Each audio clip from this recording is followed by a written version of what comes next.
Thank you for choosing Linus. We strongly recommend you have your bicycle assembled by a professional mechanic.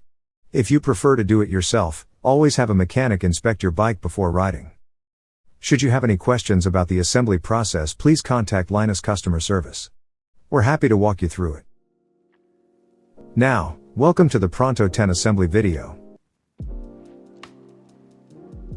Carefully remove the box staples with a screwdriver. Do your best to preserve the box. Though unlikely, you may need it for return shipping or a warranty claim.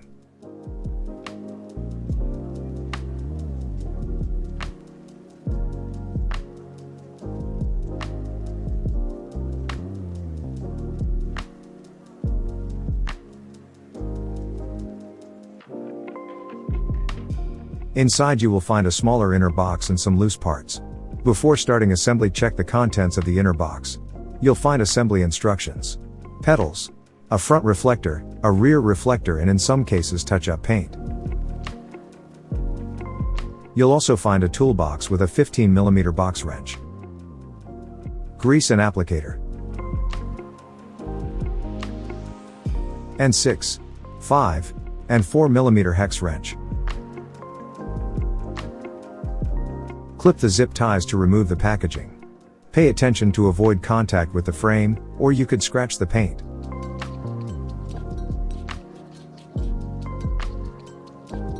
If you are assembling your bike on a hard surface, we recommend not removing the plastic fork protector until you are ready to insert the wheel.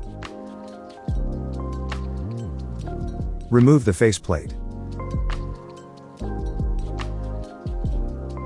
Place the handlebar into the stem. Reattach the faceplate and tighten the bolts. The space between the plate and the handlebar should be equal on the top and bottom bolt.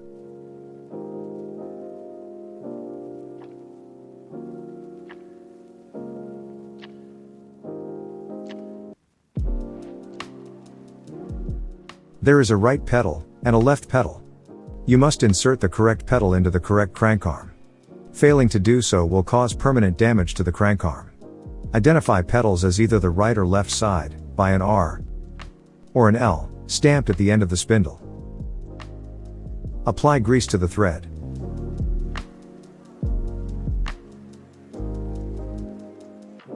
Insert the pedal marked right, into the right side crank arm. Seat the pedal into the crank threads by rotating the spindle clockwise. And then with the open end of 15mm wrench, tighten with enough force that the wrench leaves an impression on your hand.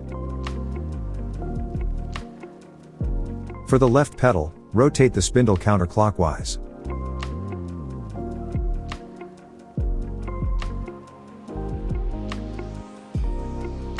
Insert the quick release skewer through the axle.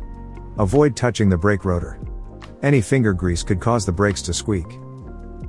Now, at the bottom of the front fork, tighten the top and bottom caliper bolts completely. Then loosen one full turn.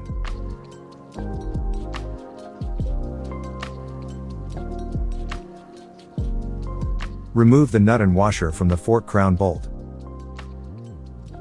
Pass the fender through the bolt as shown. Then add the washer and nut.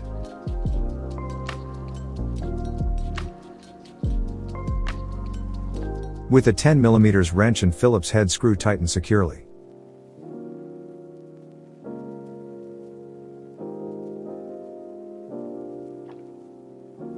Remove the plastic protector from the fork. Hold the bike firmly against the axle, so the wheel is centered between the fork blades. Pay special attention that both sides of the axle are resting firmly against the fork end and that the wheel is centered between the fork blades. Make sure the disc brake easily slides into the caliper while mounting the wheel. Finger tighten the black acorn nut, and close the quick release lever. If the lever is too difficult to close, then loosen the acorn nut 1/4 turn, and try again. It should require your maximum effort to close the lever.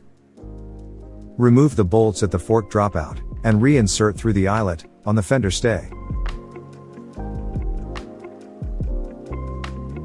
Repeat the previous steps to attach the rear fender stays.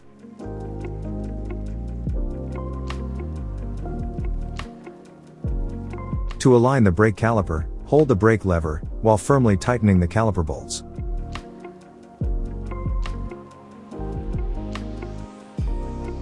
Apply grease to the bottom third of the seat post. Always insert the seat post past the minimum insertion line. Set the seat height to just below your hip. And securely tighten the bolt.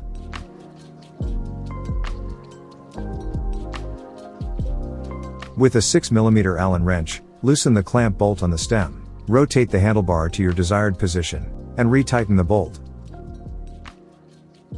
Standing over the front wheel, visually align the stem so it is centered with the tire. Now, firmly lock down the stem bolt.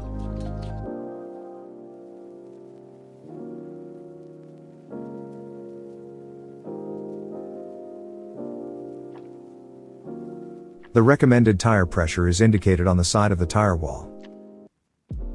Remove the valve cap. If your tire is a Presta valve, loosen the small valve nut before attaching the pump.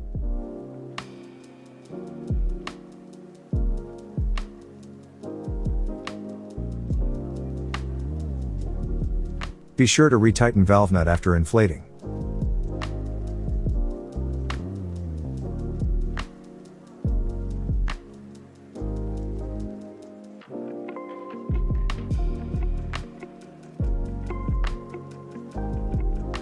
Use the provided cable guides to route the brake and gear cables.